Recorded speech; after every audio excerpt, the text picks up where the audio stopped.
বিএনপির রাজনীতিতে বিএনপিরই দোষ।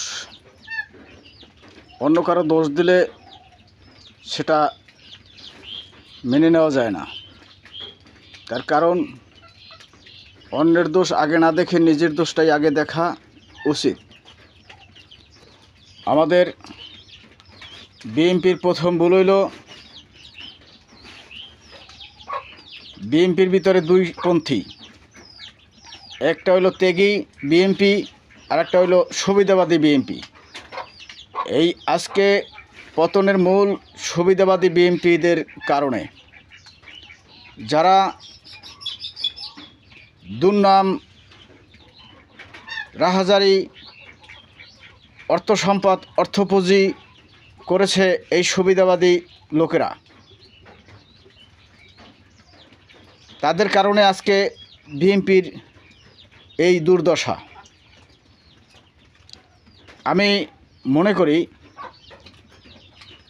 আমরা যারা ত্যাগী, যারা আন্দোলনের রাজপথে ছিলাম, যারা গুলি খেয়েছি, আমাদের আজকে চোখ বেয়ে অজস্র শুধু পানি পড়ছে, আর কিছু করার নাই। তার কারণ দলের দুঃসময় আমরা রাজপথে ছিলাম ত্যাগীরা, আর সুবিধাবাদীরা দলের সুবিধা গ্রহণ করছে, পদ পজিশন গ্রহণ করছে, বিভিন্ন কায়দায় দলের দুর্নাম ছড়াইছে। আজকে তাদের কারণেই এই দলের এই দুর্দশা উপভোগ করা লাগে আমাদের। আমি মনে করি এখনও সতর্ক হন, দেশটাকে রক্ষা করুন, দলটাকে রক্ষা করুন এবং বিএনপির ভারসাম্য রক্ষা করুন। যে আমরা এখনও সময় আছে, যতটুকু সময় আছে আমরা শুধরাইতে চেষ্টা করি। মানুষকে ভালোবাসুন, দেশকে ভালোবাসুন, সাধারণ মানুষের পাশে থাকুন। আমাদের কারণে যেন কোনো সাধারণ মানুষের ক্ষতি না হয় সেদিকটা লক্ষ্য রাখুন। তা না হলে সুবিধাবাদীদের কোনো সমস্যা হবে না। দলের যদি হোঁচট খায়, দল যদি সমস্যায় পড়ে, ওই সুবিধাবাদীদের কোনো সমস্যা হবে না। তারা অর্থ পুঁজি করেছে, তারা হয়তো এক সময় মিলেমিশে রাজত্ব চালাবে। কিন্তু আমরা যারা ফেস টু ফেস রাজপথে আন্দোলনকারী, পরিচিত, নির্যাতিত, জেল জুলুম সব কিছু অত্যাচারে সহ্য করেছি, যারা আমরা রাজপথে গুলি খেয়েছি, আমাদের সমস্যা হবে।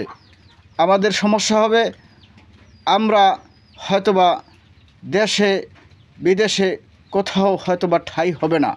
হয়তোবা দেখবেন কিছুদিন পরে আমার মতো ত্যাগীদের বহুত লাশ পড়ে আছে এই ডেরেঙের পাশে। সুবিধাবাদীরা ওই তখনও সুবিধা গ্রহণ করছে। তারা বলছে যে গেছে রাজপথে মাইর খেয়ে আসবে, আর যারা এই হাততালি দেশে তারাই এখন সুবিধা গ্রহণ করে। আর যারা ওই রাজপথে আন্দোলনের শিকার হয়েছে তারা আজকে হয়তো দুঃখ দুর্দশার মধ্যে আছে। হয়তো বা ভবিষ্যতে দলের সমস্যা হলে আবারও তারা এই দুঃখ দুর্দশার মধ্যে জীবন দশায় হয়তো বা কেটে যাবে, কারো হয়তো বা বেঁচে থাকলে। আমি বলবো, সংগ্রামী ও সাথী ও বন্ধুগণ, আজকে প্রতিজ্ঞা করেই আমরা অন্যায় অপদস্থ কোনো কাজের সাথে জড়িত থাকব না।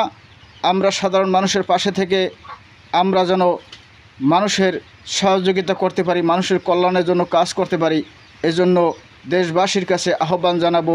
এবং বিএনপির হাইকমান্ড যে যারা আছেন সকলের কাছে আমার বিনীত অনুরোধ, আপনারা সকলকে সতর্ক করার চেষ্টা করুন, আপনারা নিজেরাও সোচ্চার হন।